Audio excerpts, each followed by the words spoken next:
14. It doesn't have to be that way. Come a little closer. If we're going to talk, let's talk. Every time I have to shout at you over the waves, it rips another piece of my throat out. That's how it feels anyway. What big eyes you have, Grandma, Eddie said, not moving. What in hell's name are you talking about? A fairy tale. Eddie did descend a short way back down the slope, 4 yards, no more. And fairy tales are what you're thinking about, if you believe you can coax me close enough to that wheelchair. Close enough for what? I don't understand, Roland said, although he understood perfectly. Nearly 150 yards above them, and perhaps a full quarter of a mile to the east, dark eyes as full of intelligence as they were lacking in human mercy, watched this tableau intently. It was impossible to tell what they were saying. The wind, the waves, and the hollow crash of the surf digging its underground channel saw to that. But Detta didn't need to hear what they were saying to know what they were talking about.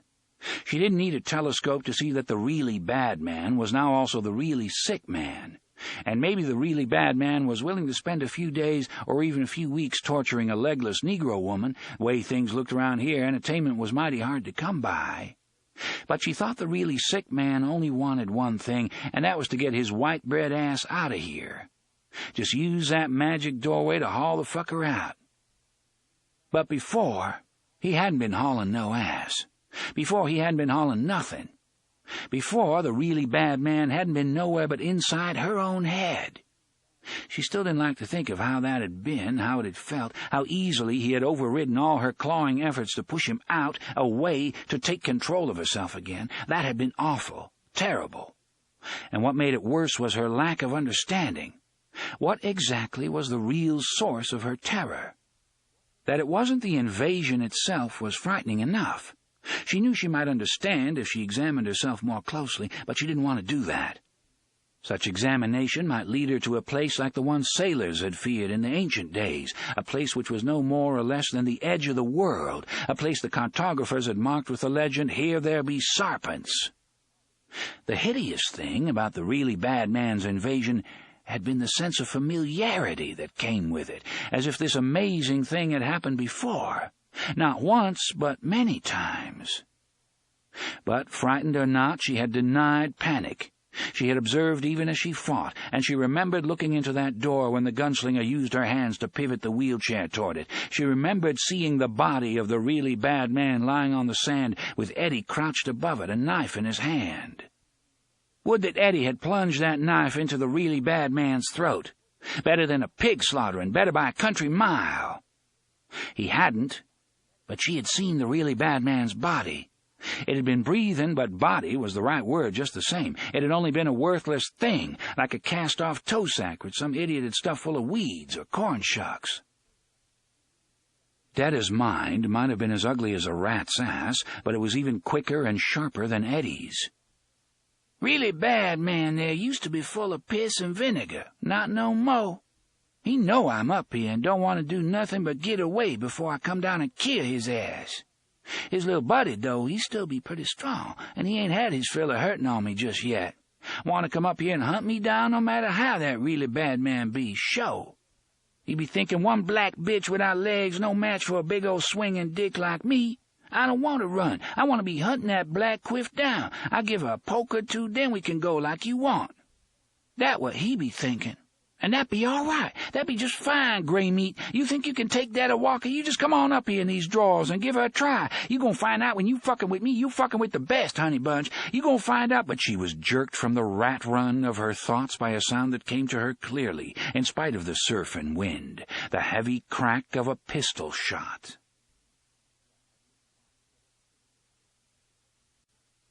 15.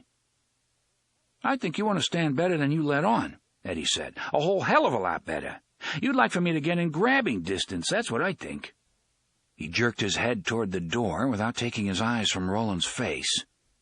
Unaware that not far away someone was thinking exactly the same thing, he added, I know you're sick all right, but it could be you're pretending to be a lot weaker than you really are. Could be you're laying back in the tall grass just a little bit. Could be I am, Roland said, unsmiling, and added, but I'm not. He was, though, a little. "A few more steps wouldn't hurt, though, would it? I'm not going to be able to shout much longer." The last syllable turned into a frog's croak, as if to prove his point. "And I need to make you think about what you're doing, planning to do. If I can't persuade you to come with me, maybe I can at least put you on your guard again." "For your precious tower," Eddie sneered. But he did come skidding halfway down the slope of ground he had climbed, his tattered tennies kicking up listless clouds of maroon dust. "For my precious tower and your precious health," the gunslinger said, "not to mention your precious life." He slipped the remaining revolver from the left holster and looked at it with an expression both sad and strange. "If you think you can scare me with that—" "I don't. You know I can't shoot you, Eddie. But I think you do need an object lesson in how things have changed, how much things have changed." Roland lifted the gun, its muzzle pointing not toward Eddie, but toward the empty, surging ocean, and thumbed the hammer. Eddie steeled himself against the gun's heavy crack. No such thing, only a dull click. Roland thumbed the hammer back again. The cylinder rotated. He squeezed the trigger, and again there was nothing but a dull click. "Never mind," Eddie said. "Where I come from, the Defense Department would have hired you after the first misfire. You might as well quit." But the heavy kablam of the revolver cut off the word's end as neatly as Roland had cut small branches from trees as a target-shooting exercise when he had been a student. Eddie jumped. The gunshot momentarily silenced the constant whee of the insects in the hills. They only began to tune up again, slowly, cautiously, after Roland had put the gun in his lap. "What in hell does that prove?" "I suppose that all depends on what you'll listen to and what you refuse to hear," Roland said, a trifle sharply. "It's supposed to prove that not all the shells are duds. Furthermore, it strongly suggests, that some, maybe even all, of the shells in the gun you gave Odetta may be live." "Bullshit!" Eddie paused. "Why?" "Because I loaded the gun I just fired with shells from the backs of my gun belts, with shells that took the worst wetting, in other words. I did it just to pass the time while you were gone. Not that it takes much time to load a gun, even shy a pair of fingers, you understand." Roland laughed a little, and the laugh turned into a cough he muzzled with an abridged fist. When the cough had subsided, he went on. "But after you've tried to fire wets, you have to break the machine and clean the machine. Break the machine, clean the machine, you maggots. It was the first thing Court, our teacher, drummed into us. I didn't know how long it would take me to break down my gun, clean it, and put it back together with only a hand and a half. But I thought that if I intended to go on living, and I do, Eddie, I do, I'd better find out. Find out and then learn to do it faster, don't you think so? Come a little closer, Eddie, come a little closer for your father's sake." "All the better to see you with, my child," Eddie said, but did take a couple of steps closer to Roland. Only a couple. "When the first slug I pulled the trigger on fired, I almost filled my pants," the gunslinger said. He laughed again. Shocked, Eddie realized the gunslinger had reached the edge of delirium. "The first slug. But believe me when I say it was the last thing I had expected." Eddie tried to decide if the gunslinger was lying about the gun and lying about his condition as well. Cat was sick, yeah, but was he really this sick? Eddie didn't know. If Roland was acting, he was doing a great job. As for guns, Eddie had no way of telling because he had no experience with them. He had shot a pistol maybe 3 times in his life before suddenly finding himself in a firefight at Balazar's place. Henry might have known, but Henry was dead, a thought which had a way of constantly surprising Eddie into grief. "None of the others fired," the gunslinger said. "So I cleaned the machine, reloaded, and fired around the chamber again. This time I used shells a little further toward the belt buckles, ones which would have taken even less of a wetting. The loads we used to kill our food, the dry loads, were the ones closest to the buckles." He paused to cough dryly into his hand, then went on. "Second time around I hit 2 live rounds. I broke my gun down again, cleaned it again, then loaded a 3rd time. You just watched me drop the trigger on the first 3 chambers of that 3rd loading." He smiled faintly. You know, after the first 2 clicks, I thought it would be my damned luck to have filled the cylinder with nothing but wets. That wouldn't have been very convincing, would it? Can you come a little closer, Eddie?" "Not very convincing at all," Eddie said. "And I think I'm just as close to you as I'm going to come, thanks. What lesson am I supposed to take from all this, Roland?" Roland looked at him as one might look at an imbecile. "I didn't send you out here to die, you know. I didn't send either of you out here to die. Great gods, Eddie, where are your brains? She's packing live iron." His eyes regarded Eddie closely. "She's someplace up in those hills. Maybe you think you can track her, but you're not going to have any luck if the ground is as stony as it looks from here. She's lying up there, Eddie, not Odetta, but Detta, lying up there with live iron in her hand. If I leave you and you go after her, she'll blow your guts out of your asshole." Another spasm of coughing set in. Eddie stared at the coughing man in the wheelchair, and the waves pounded, and the wind blew its steady idiot's note. At last he heard his voice say, "You could have held back one shell you knew was live. I wouldn't put it past you." And with that said, he knew it to be true. He wouldn't put that or anything else past Roland. His tower. His goddamn tower. And the slyness of putting the saved shell in the 3rd cylinder. It provided just the right touch of reality, didn't it? Made it hard not to believe. "We got a saying in my world," Eddie said. "That guy could sell frigid airs to the Eskimos. That's a saying." "What does it mean?" "It means go pound sand." The gunslinger looked at him for a long time, and then nodded. "You mean to stay? All right. As Detta, she's safer from whatever wildlife there may be around here than she would have been as Odetta.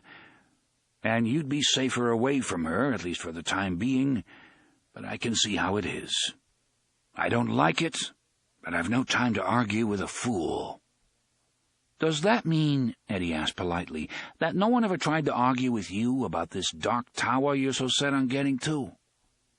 Roland smiled tiredly. "A great many did, as a matter of fact. I suppose that's why I recognize you'll not be moved. One fool knows another. At any rate, I'm too weak to catch you. You're obviously too wary to let me coax you close enough to grab you, and time's grown too short to argue. All I can do is go and hope for the best. I'm going to tell you one last time before I do go, and hear me, Eddie. Be on your guard." Then Roland did something that made Eddie ashamed of all his doubts, although no less solidly set in his own decision.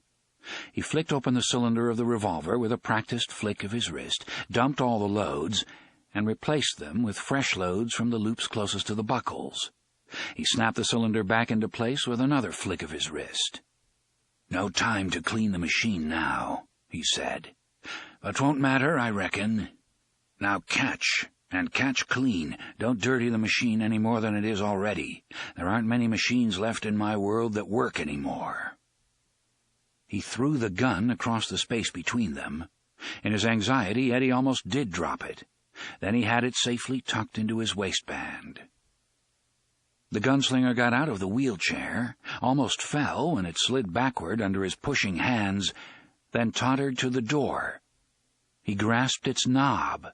In his hand it turned easily. Eddie could not see the scene the door opened upon, but he heard the muffled sound of traffic. Roland looked back at Eddie, his blue bullshooter's eyes gleaming out of a face which was ghastly pale. 16. Detta watched all of this from her hiding place with hungrily gleaming eyes. 17. "Remember, Eddie," he said in a hoarse voice, and then stepped forward. His body collapsed at the edge of the doorway as if it had struck a stone wall instead of empty space. Eddie felt an almost insatiable urge to go to the doorway, to look through and see where and to what when it led. Instead, he turned and scanned the hills again, his hand on the gun butt.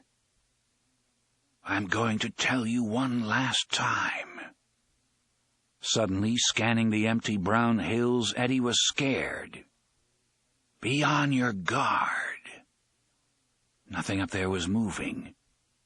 Nothing he could see, at least. He sensed her all the same. Not Odetta. The gunslinger was right about that. It was Detta he sensed. He swallowed and heard a click in his throat. On your guard.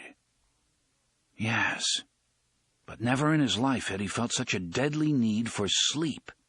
It would take him soon enough. If he didn't give in willingly, sleep would rape him. And while he slept, Detta would come. Detta. Eddie fought the weariness, looked at the unmoving hills with eyes which felt swollen and heavy, and wondered how long it might be before Roland came back with the third, the pusher, whoever he or she was. "Odetta," he called without much hope. Only silence answered, and for Eddie the time of waiting began.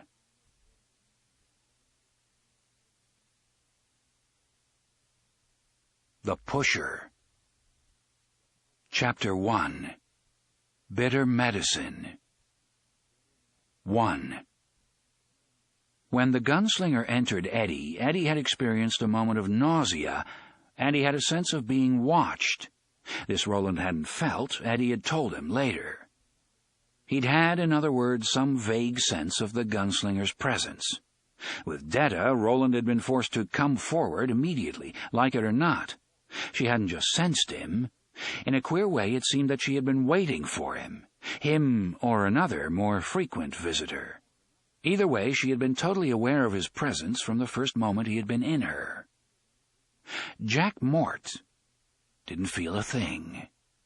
He was too intent on the boy. He had been watching the boy for the last 2 weeks. Today, he was going to push him. 2. Even with the back to the eyes from which the gunslinger now looked, Roland recognized the boy. It was the boy he had met at the way station in the desert, the boy he had rescued from the oracle in the mountains, the boy whose life he had sacrificed when the choice between saving him or finally catching up with the man in black finally came, the boy who had said, "Go then, there are other worlds than these," before plunging into the abyss. And sure enough, the boy had been right.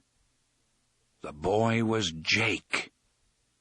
He was holding a plain brown paper bag in one hand and a blue canvas bag by its drawstring top in the other. From the angles poking against the sides of the canvas, the gunslinger thought it must contain books. Traffic flooded the street the boy was waiting to cross, a street in the same city from which he had taken the prisoner and the lady, he realized. But for the moment none of that mattered. Nothing mattered but what was going to happen or not happen in the next few seconds. Jake had not been brought into the gunslinger's world through any magic door. He had come through a cruder, more understandable portal. He had been born into Roland's world by dying in his own. He had been murdered. More specifically, he had been pushed into the street, run over by a car while on his way to school, his lunch sack in one hand and his books in the other. Pushed by the man in black.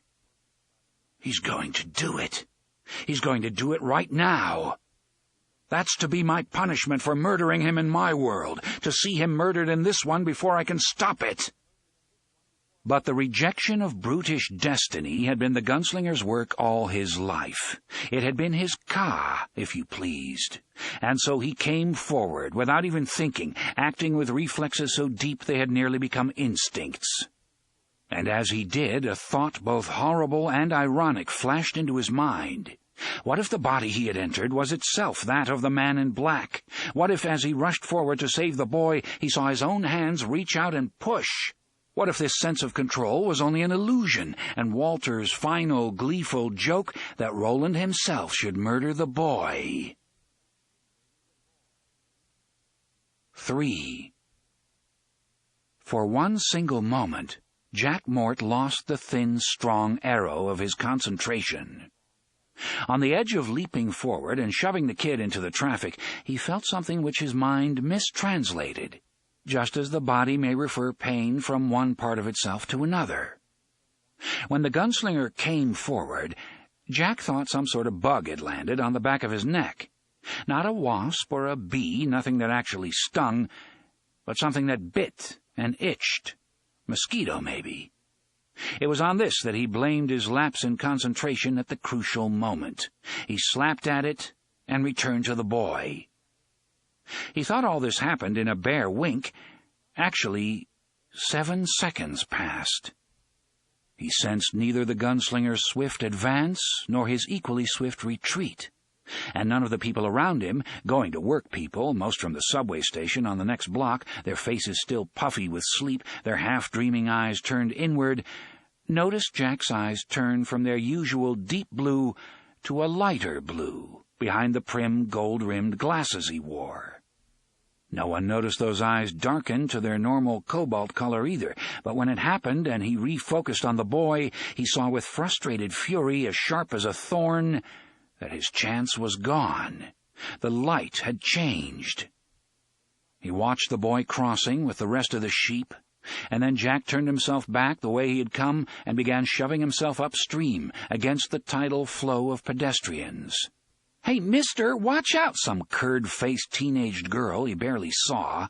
Jack shoved her aside, hard, not looking back at her caw of anger as her own armload of schoolbooks went flying. He went walking on down Fifth Avenue and away from 43rd, where he had meant for the boy to die today. His head was bent, his lips pressed together so tightly he seemed to have no mouth at all, but only the scar of a long-healed wound above his chin. Once clear of the bottleneck at the corner, he did not slow down, but strode even more rapidly along, crossing 42nd, 41st, 40th. Somewhere in the middle of the next block, he passed the building where the boy lived. He gave it barely a glance, although he had followed the boy from it every school morning for the last 3 weeks, followed him from the building to the corner 3.5 blocks further up 5th, the corner he thought of simply as the pushing place. The girl he bumped was screaming after him, but Jack Mort didn't notice. An amateur lepidopterist would have taken no more notice of a common butterfly. Jack was, in his way, much like an amateur lepidopterist. By profession, he was a successful CPA. Pushing was only his hobby. 4. The gunslinger returned to the back of the man's mind and fainted there. If there was relief, it was simply that this man was not the man in black, was not Walter. All the rest was utter horror and utter realization. Divorced of his body, his mind, his ka, was as healthy and acute as ever. But the sudden knowing struck him like a chisel blow to the temple. The knowing didn't come when he went forward, but when he was sure the boy was safe and slipped back again. He saw the connection between this man and Odetta, too fantastic and yet too hideously apt to be coincidental, and understood what the real drawing of the three might be, and who they might be. The third was not this man, this pusher. The third named by Walter had been Death. Death, but not for you. That was what Walter, clever as Satan, even at the end had said. A lawyer's answer, so close to the truth that the truth was able to hide in its shadow. Death was not for him. Death was become him. The prisoner, the lady. Death was the third. He was suddenly filled with the certainty that he himself was the third. 5. Roland came forward as nothing but a projectile, a brainless missile programmed to launch the body he was in at the man in black the instant he saw him. Thoughts of what might happen if he stopped the man in black from murdering Jake did not come until later. The possible paradox, the fistula in time and dimension, which might cancel out everything that had happened after he had arrived at the way station. For surely if he saved Jake in this world, there would have been no Jake for him to meet there, and everything which had happened thereafter would change. What changes? Impossible even to speculate on them. That one might have been the end of his quest never entered the gunslinger's mind. And surely such after-the-fact speculations were moot. If he had seen the man in black, no consequence, paradox, or ordained course of destiny could have stopped him from simply lowering the head of this body he inhabited and pounding it straight through Walter's chest. Roland would have been as helpless to do otherwise as a gun is helpless to refuse the finger that squeezes the trigger and flings the bullet on its flight. If it's sent all to hell, the hell with it. He scanned the people clustered on the corner quickly, seeing each face. He scanned the women as closely as the men, making sure there wasn't one only pretending to be a woman. Walter wasn't there. Gradually he relaxed, as a finger curled around a trigger may relax at the last instant. No, Walter was nowhere around the boy, and the gunslinger somehow felt sure that this wasn't the right when. Not quite. That when was close, 2 weeks away, a week, maybe even a single day, but it was not quite yet. So he went back. On the way, he saw 6, and fell senseless with shock. This man, into whose mind the third door opened, had once sat waiting just inside the window of a deserted tenement room in a building full of abandoned rooms. Abandoned, that was, except for the winos and crazies who often spent their nights here. You knew about the winos because you could smell their desperate sweat and angry piss. You knew about the crazies because you could smell the stink of their deranged thoughts. The only furniture in this room was 2 chairs. Jack Mort was using both, one to sit in, one as a prop to keep the door opening on the hallway closed. He expected no sudden interruptions, but it was best not to take chances. He was close enough to the window to look out, but far enough behind the slanted shadow line to be safe from any casual viewer. He had a crumbly red brick in his hand. He had pried it from just outside the window, where a good many were loose. It was old, eroded at the corners, but heavy. Chunks of ancient mortar clung to it like barnacles. The man meant to drop the brick on someone. He didn't care who. When it came to murder, Jack Mort was an equal opportunity employer. After a bit, a family of 3 came along the sidewalk below. Man, woman, little girl. The girl had been walking on the inside, presumably to keep her safely away from the traffic. There was quite a lot of it this close to the railway station, but Jack Mort didn't care about the auto traffic. What he cared about was the lack of buildings directly opposite him. These had already been demolished, leaving a jumbled wasteland of splintered board, broken brick, glinting glass. He would only lean out for a few seconds, and he was wearing sunglasses over his eyes and an out-of-season knit cap over his blonde hair. It was like the chair under the doorknob. Even when you were safe from expected risks, there was no harm in reducing those unexpected ones which remained. He was also wearing a sweatshirt much too big for him, one that came almost down to mid-thigh. This bag of a garment would help confuse the actual size and shape of his body. He was quite thin, should he be observed. It served another purpose as well. Whenever he depth-charged someone, for that was how he always thought of it, as depth-charging, he came in his pants. The baggy sweatshirt also covered the wet spot which invariably formed on his jeans. Now they were closer. "Don't jump the gun. Wait, just wait." He shivered at the edge of the window, brought the brick forward, drew it back to his stomach, brought it forward again, withdrew it again, but this time only halfway, and then leaned out, totally cool now. He always was at the penultimate moment. He dropped the brick and watched it fall. It went down, swapping one end for the other. Jack saw the clinging barnacles of mortar clearly in the sun. At these moments, as at no others, everything was clear. Everything stood out with exact and geometrically perfect substance. Here was a thing which he had pushed into reality, as a sculptor swings a hammer against a chisel to change stone and create some new substance from the brute caldera. Here was the world's most remarkable thing, logic, which was also ecstasy. Sometimes he missed or struck aslant, as the sculptor may carve badly or in vain. But this was a perfect shot.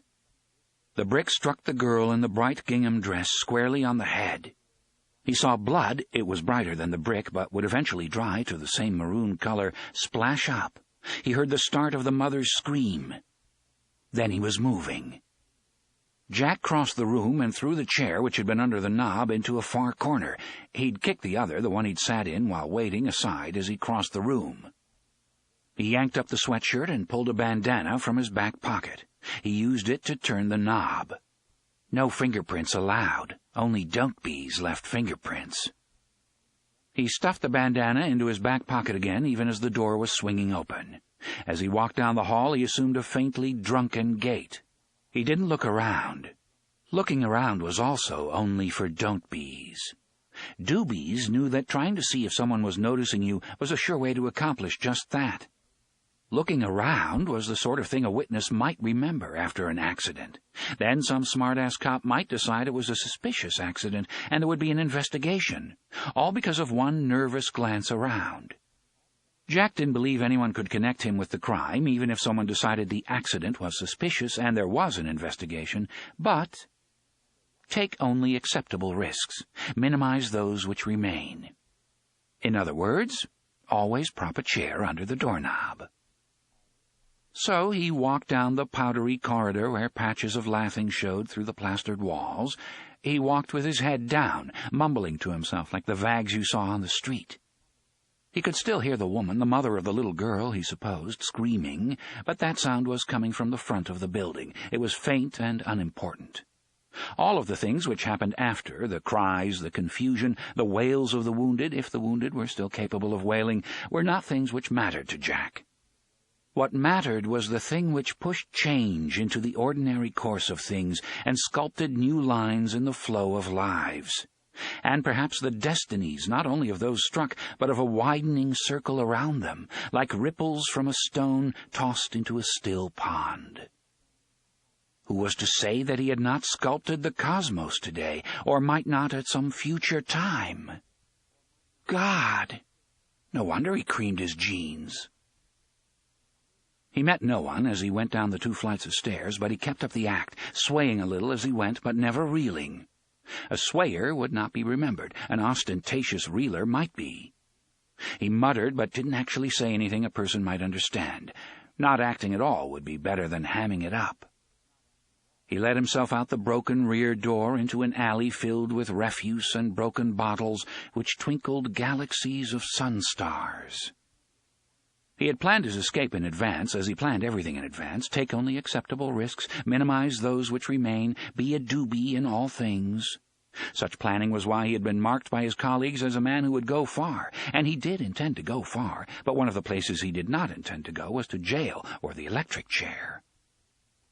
A few people were running along the street into which the alley debouched, but they were on their way to see what the screaming was about, and none of them looked at Jack Mort, who had removed the out-of-season knit cap, but not the sunglasses, which on such a bright morning did not seem out of place.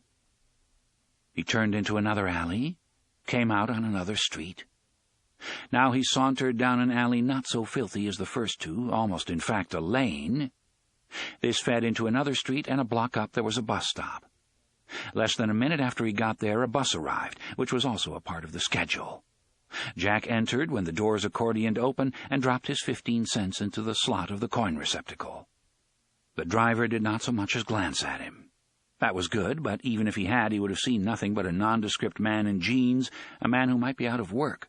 The sweatshirt he was wearing looked like something out of a Salvation Army grab bag. Be ready, be prepared, be a doobie. Jack Mort's secret for success, both at work and at play. 9 blocks away there was a parking lot. Jack got off the bus, entered the lot, unlocked his car, an unremarkable mid-50s Chevrolet which was still in fine shape, and drove back to New York City. He was free and clear. 7. The gunslinger saw all of this in a mere moment. Before his shocked mind could shut out the other images by simply shutting down, he saw more. Not all, but enough. Enough. 8. He saw Mort cutting a piece from page 4 of the New York Daily Mirror with an X-Acto knife, being fussily sure to stay exactly upon the lines of the column. "Negro Girl Comatose Following Tragic Accident," the headline read. He saw Mort apply glue to the back of the clipping with the brush attached to the cover of his paste pot. Saw Mort position it at the center of a blank page of a scrapbook, which, from the bumpy, swelled look of the foregoing pages, contained many other clippings. He saw the opening lines of the piece. 5-year-old Odetta Holmes, who came to Elizabethtown, New Jersey to celebrate a joyous occasion, is now the victim of a cruel freak accident. Following the wedding of an aunt 2 days ago, the girl and her family were walking toward the railway station when a brick tumbled. But that wasn't the only time he'd had dealings with her, was it? No. God's no. In the years between that morning and the night when Odetta had lost her legs, Jack Mort had dropped a great many things and pushed a great many people. Then there had been Odetta again. The first time he had pushed something on her, the second time he had pushed her in front of something. What sort of man is this that I am supposed to use? What sort of man? But then he thought of Jake. Thought of the push which had sent Jake into this world, and he thought he heard the laughter of the man in black, and that finished him. Roland fainted. 9. When he came to, he was looking at neat rows of figures marching down a sheet of green paper. The paper had been ruled both ways, so that each single figure looked like a prisoner in a cell. He thought, something else. Not just Walter's laughter, something... A plan? No. Gods, no. Nothing as complex or hopeful as that. But an idea, at least. A tickle. How long have I been out? He thought with sudden alarm. It was maybe 9 of the clock when I came through the door, maybe a little earlier. How long? He came forward. Jack Mort, who was now only a human doll controlled by the gunslinger, looked up a little and saw the hands of the expensive quartz clock on his desk stood at 1:15. Gods, as late as that. As late as that. But Eddie, he was so tired, he could never have stayed awake for so long. The gunslinger turned Jack's head. The door was still there, but what he saw through it was far worse than he would have imagined. Standing to one side of the door were 2 shadows, one that of the wheelchair, the other that of a human being. But the human being was incomplete, supporting itself on its arms because its lower legs had been snatched away with the same quick brutality as Roland's fingers and toe. The shadow moved. Roland whipped Jack Mort's head away at once, moving with the whiplash speed of a striking snake. She mustn't look in, not until I am ready. Until then she sees nothing but the back of this man's head. Detta Walker would not see Jack Mort in any case, because the person who looked through the open door saw only what the host saw. She could only see Mort's face if he looked into a mirror, although that might lead to its own awful consequences of paradox and repetition, but even then it would mean nothing to either lady. For that matter, the lady's face would not mean anything to Jack Mort. Although they had twice been on terms of deadly intimacy, they had never seen each other. What the gunslinger didn't want was for the lady to see the lady. Not yet, at least. The spark of intuition grew closer to a plan. But it was late over there. The light had suggested to him that it must be 3 in the afternoon, perhaps even 4. How long until sunset brought the lobstrosities and the end of Eddie's life? 3 hours? 2? He could go back and try to save Eddie, but that was exactly what Detta wanted. She had laid a trap, just as villagers who fear a deadly wolf may stake out a sacrificial lamb to draw it into bowshot. He would go back into his diseased body, but not for long. The reason he had seen only her shadow was because she was lying beside the door with one of his revolvers curled in her fist. The moment his Roland body moved, she would shoot it and end his life. His ending, because she feared him, would at least be merciful. Eddie's would be a screaming horror. He seemed to hear Detta Walker's nasty, giggling voice. "You won't go at me, gray meat? Sure you won't go at me? You ain't afraid no little old crippled black woman, are you? "Only one way," Jack's mouth muttered. "Only one." The door of the office opened, and a bald man with lenses over his eyes looked in. "How are you doing on that Dorfman account?" the bald man asked. "I feel ill. I think it was my lunch. I think I might leave." The bald man looked worried. "It's probably a bug. I heard there's a nasty one going around." "Probably." "Well, as long as you get the Dorfman stuff finished by 5 tomorrow afternoon." "Yes." "Because you know what a dong he can be." "Yes." The bald man, now looking a little uneasy, nodded. "Yes, go home. You don't seem like your usual self at all." "I'm not." The bald man went out the door in a hurry. He sensed me, the gunslinger thought. That was part of it. Part, but not all. They're afraid of him. They don't know why, but they're afraid of him. And they're right to be afraid. Jack Mort's body got up, found the briefcase the man had been carrying when the gunslinger entered him, and swept all the papers on the surface of the desk into it. He felt an urge to sneak a look back at the door and resisted it. He would not look again until he was ready to risk everything and come back. In the meantime, time was short, and there were things which had to be done. Chapter 2. The Honey Pot. 1. Detta laid up in a deeply shadowed cleft formed by rocks which leaned together like old men who had been turned to stone while sharing some weird secret. She watched Eddie range up and down the rubble-strewn slopes of the hills, yelling himself hoarse. The duck fuzz on his cheeks was finally becoming a beard, and you might have taken him for a growed man, except for the 3 or 4 times he passed close to her, once he'd come close enough for her to have snaked a hand out and grabbed his ankle. When he got close, you saw he wasn't nothing but a kid still, and one who was dog-tired to boot. Detta would have felt pity. Detta felt only the still, coiled readiness of the natural predator. When she first crawled in here, she had felt things crackling under her hands like old autumn leaves in a woods holler. As her eyes adjusted, she saw they weren't leaves, but the tiny bones of small animals.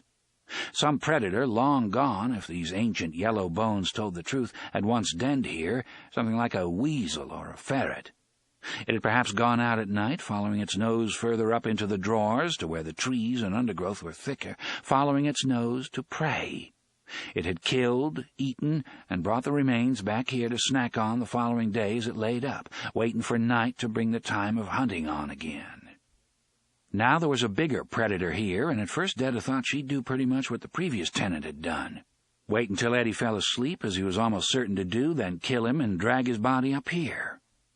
Then, with both guns in her possession, she could drag herself back down by the doorway and wait for the really bad man to come back. Her first thought had been to kill the really bad man's body as soon as she'd taken care of Eddie, but that was no good, was it? If the really bad man had no body to come back to, there would be no way Detta could get out of here and back to her own world. Could she make that really bad man take her back? Maybe not, but maybe so. If he knew Eddie was still alive, maybe so. And that led to a much better idea. 2. She was deeply sly. She would have laughed harshly at anyone daring to suggest it, but she was also deeply insecure. Because of the latter, she attributed the former to anyone she met whose intellect seemed to approach her own. This was how she felt about the gunslinger. She had heard a shot, and when she looked, she'd seen smoke drifting from the muzzle of his remaining gun. He had reloaded and tossed this gun to Eddie just before going through the door. She knew what it was supposed to mean to Eddie. All the shells weren't wet, after all. The gun would protect him. She also knew what it was supposed to mean to her, for of course the really bad man had known she was watching. Even if she'd been sleeping when the two of them started chinning, the shot would have awakened her. Stay away from him. He's packing iron. But devils could be subtle. If that little show had been put on for her benefit, might not that really bad man have had another purpose in mind as well, one neither she nor Eddie was supposed to see? Might that really bad man not have been thinking, if she sees this one fires good shells, why, she'll think the one she took from Eddie does too. But suppose he had guessed that Eddie would doze off. Wouldn't he know she would be waiting for just that, waiting to filch the gun and creep slowly away up the slopes to safety? Yes, that really bad man might have foreseen all that. He was smart for a honky, smart enough anyway to see that Detta was bound to get the best of that little white boy. So just maybe that really bad man had purposely loaded this gun with bad shells. He had fooled her once, why not again? This time she'd been careful to check that the chambers were loaded with more than empty casings, and yes, they appeared to be real bullets, but that didn't mean they were. He didn't even have to take the chance that one of them might be dry enough to fire, now did he? He could have fixed them somehow. After all, guns were the really bad man's business. Why would he do that? Why, to trick her into showing herself, of course. Then Eddie could cover her with the gun that really did work, and he would not make the same mistake twice, tired or not. He would, in fact, be especially careful not to make the same mistake twice, because he was tired. Nice try, honky, Detta thought in her shadowy den, this tight but somehow comforting dark place whose floor was carpeted with the softened and decaying bones of small animals. Nice try, but I ain't going for that shit. She didn't need to shoot Eddie after all. She only needed to wait. 3.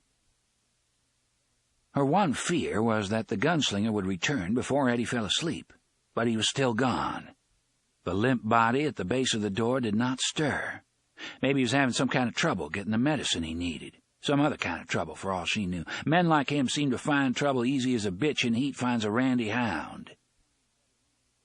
2 hours passed while Eddie hunted for the woman he called Odetta. Oh, how she hated the sound of that name, ranging up and down the low hills and yelling until he had no voice left to yell with. At last Eddie did what she'd been waiting for. He went back down to the little angle of beach and sat by the wheelchair, looking around disconsolately. He touched one of the chair's wheels, and the touch was almost a caress.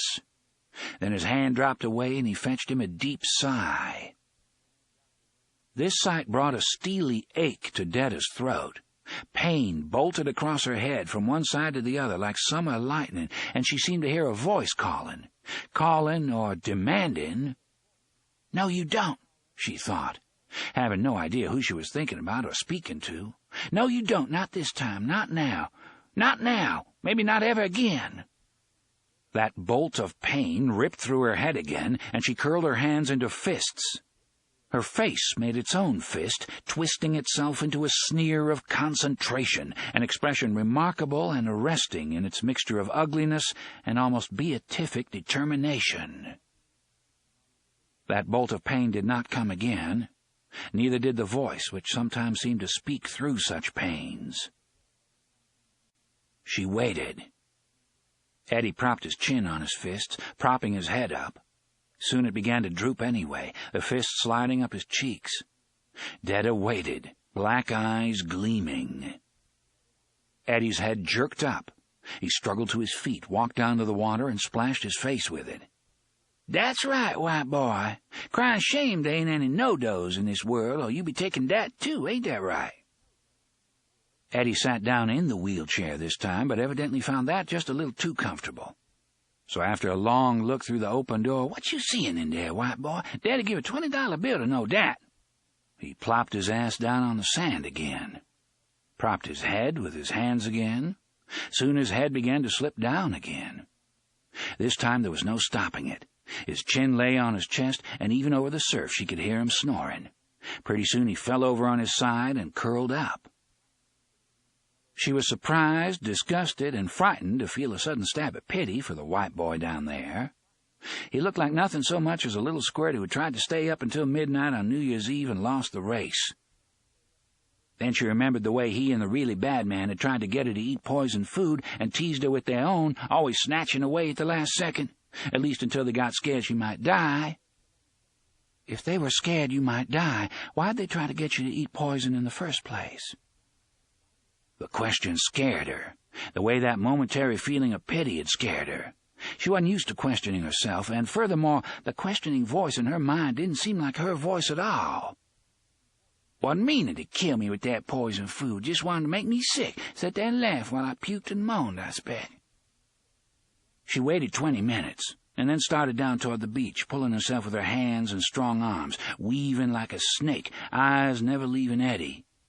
She would have preferred to have waited another hour, even another half. It would be better to have the little muffer 10 miles asleep instead of 1 or 2, but waiting was a luxury she simply could not afford. That really bad man might come back any time.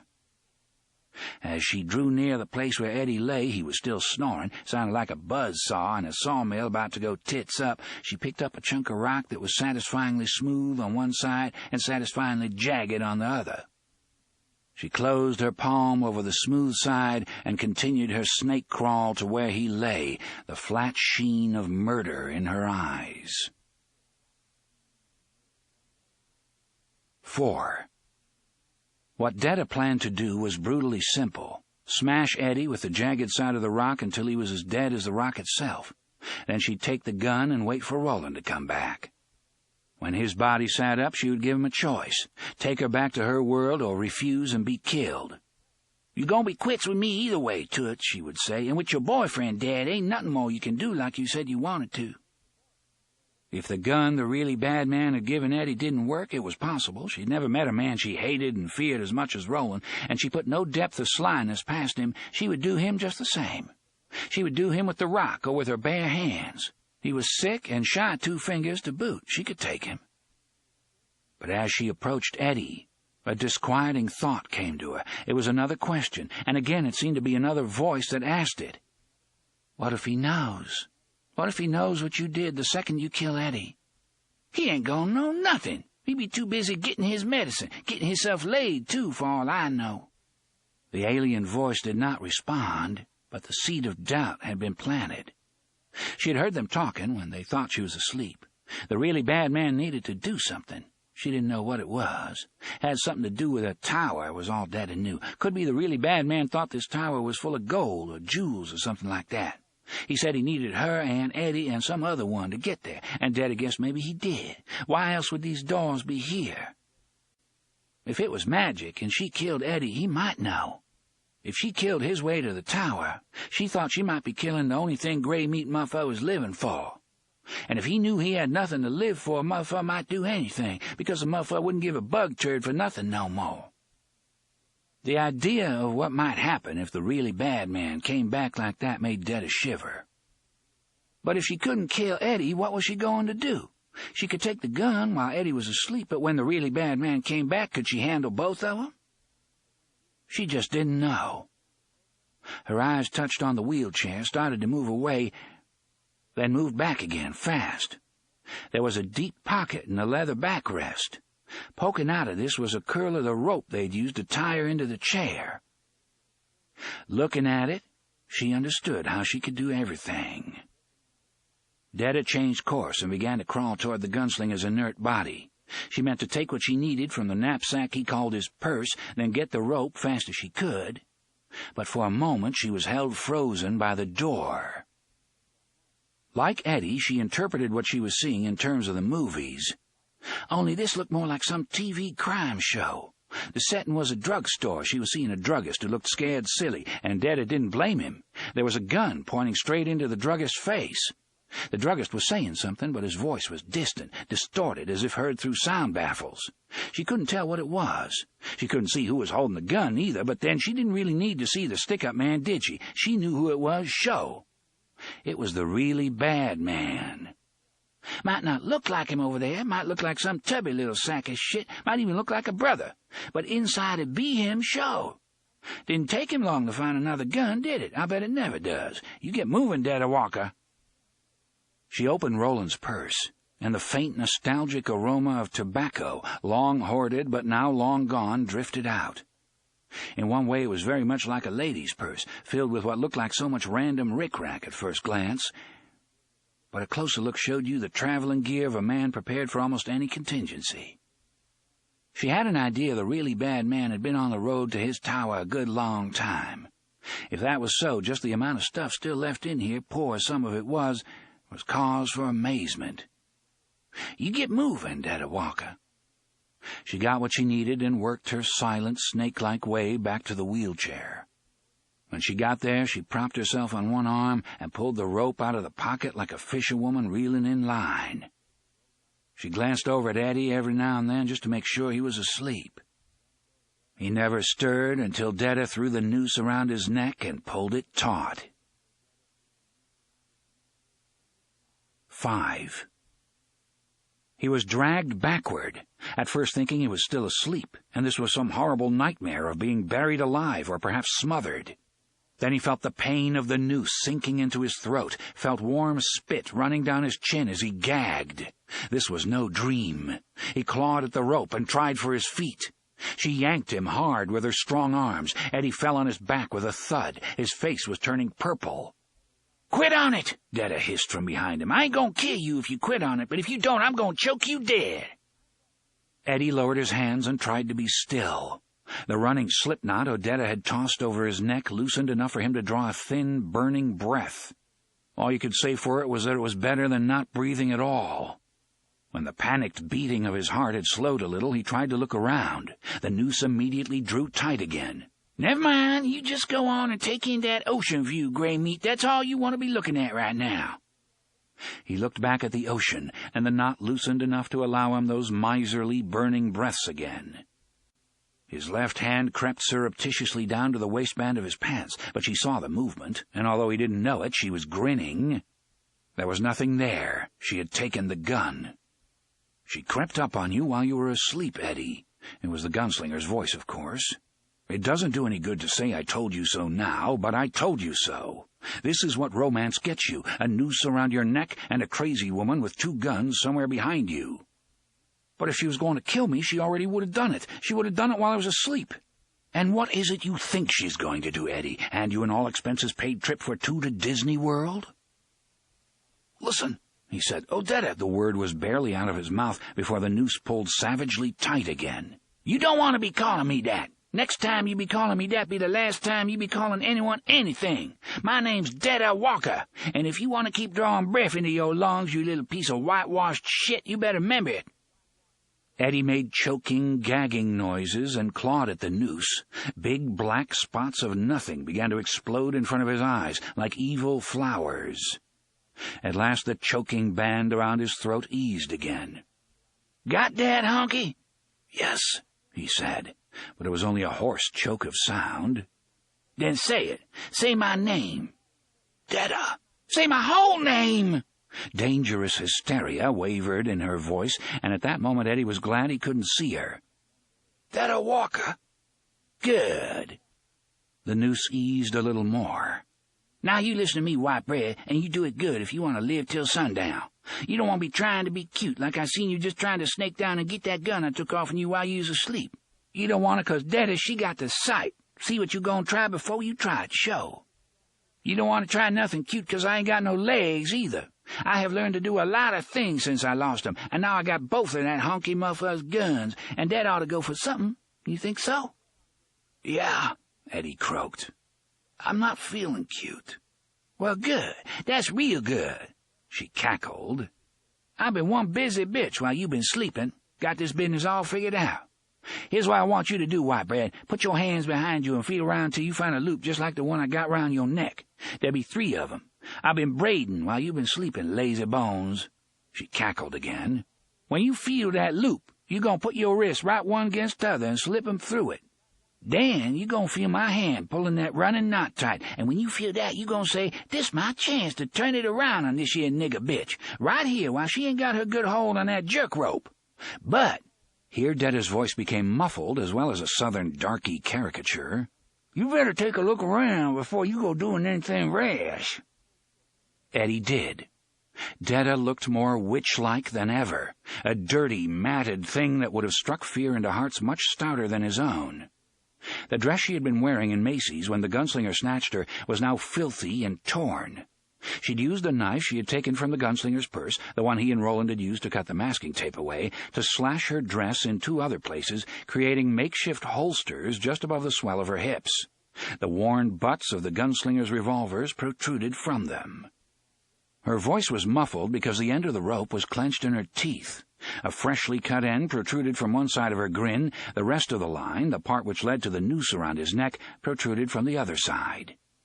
There was something so predatory and barbaric about this image, the rope caught in the grin, that he was frozen, staring at her with a horror that only made her grin widen. "You try to be cute, I'll be taking care of your hands," she said in her muffled voice. "I gonna jerk your windpipe shut with my teeth, gray meat, and that time I'll not be letting up again, you understand?"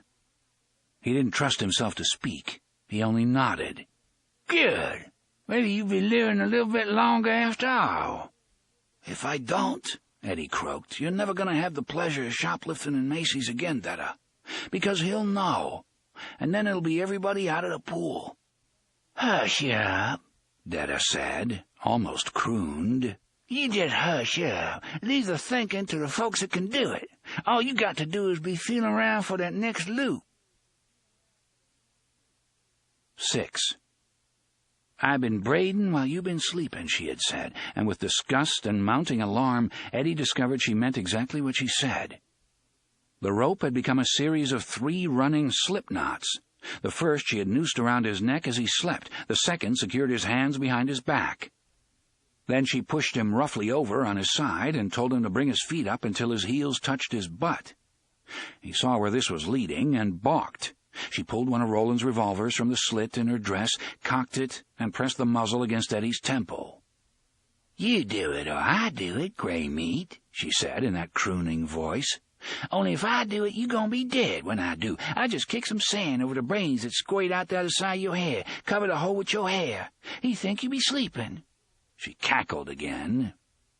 Eddie brought his feet up, and she quickly secured the 3rd running slip knot around his ankles. "There! Trussed up just as neat as a calf at a rodeo." That described it as well as anything, Eddie thought. If he tried to bring his feet down from a position which was already growing uncomfortable, he would tighten the slip knot holding his ankles even more. That would tighten the length of rope between his ankles and his wrists, which would in turn tighten that slip knot, and the rope between his wrists and the noose she'd put around his neck, and she was dragging him, somehow dragging him down the beach. "Hey! What?" He tried to pull back and felt everything tighten, including his ability to draw breath. He let himself go as limp as possible, and keep those feet up, don't forget that, asshole, because if you lower your feet enough you're going to strangle, and let her drag him along the rough ground. A jag of rock peeled skin away from his cheek, and he felt warm blood begin to flow. She was panting harshly. The sound of the waves and the boom of surf ramming into the rock tunnel were louder. "Drown me?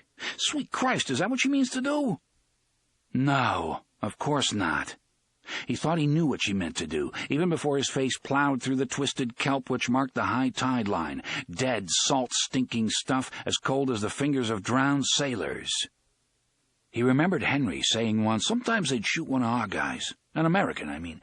They knew an Arvin was no good, because wasn't any of us would go after a gook in the bush. Not unless he was some fresh fish just over from the States. They'd gut-hole him, leave him screaming, then pick off the guys that tried to save him. They'd keep doing that until the guy died. You know what they called a guy like that, Eddie? Eddie had shaken his head, cold with the vision of it. They called him a honeypot, Henry had said. Something sweet, something to draw flies, or maybe even a bear. That's what Detta was doing, using him as a honeypot. She left him some 7 feet below the high tide line, left him without a word, left him facing the ocean. It was not the tide coming in to drown him that the gunslinger looking through the door was supposed to see, because the tide was on the ebb and wouldn't get up this far again for another 6 hours, and long before then... Eddie rolled his eyes up a little and saw the sun striking a long gold track across the ocean. What was it, 4 o'clock? About that. Sunset would come around 7. It would be dark long before he had to worry about the tide. And when dark came, the lobstrosities would come rolling out of the waves. They would crawl their questioning way up the beach to where he lay helplessly trussed, and then they would tear him apart. 7. That time stretched out interminably for Eddie Dean. The idea of time itself became a joke. Even his horror of what was going to happen to him when it got dark faded as his legs began to throb with a discomfort which worked its way up the scale of feeling to pain and finally to shrieking agony. He would relax his muscles, all the knots would pull tight, and when he was on the verge of strangling, he would manage somehow to pull his ankles up again, releasing the pressure, allowing some breath to return. He was no longer sure he could make it to dark. There might come a time when he would simply be unable to bring his legs back up.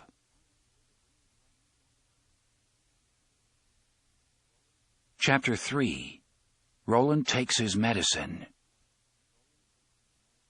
1. Now Jack Mort knew the gunslinger was here. If he had been another person, an Eddie Dean or an Odetta Walker, for instance, Roland would have held palaver with the man, if only to ease his natural panic and confusion at suddenly finding oneself shoved rudely into the passenger seat of the body one's brain had driven one's whole life. But because Mort was a monster, worse than Detta Walker ever had been or could be, he made no effort to explain or speak at all. He could hear the man's clamorings, "Who are you? What's happening to me?" but disregarded them. The gunslinger concentrated on his short list of necessities, using the man's mind with no compunction at all. The clamorings became screams of terror. The gunslinger went right on disregarding them. The only way he could remain in the worm pit which was this man's mind was to regard him as no more than a combination atlas and encyclopedia. Mort had all the information Roland needed. The plan he made was rough, but rough was often better than smooth. When it came to planning, there were no creatures in the universe more different than Roland and Jack Mort. When you planned rough, you allowed room for improvisation, and improvisation at short notice had always been one of Roland's strong points.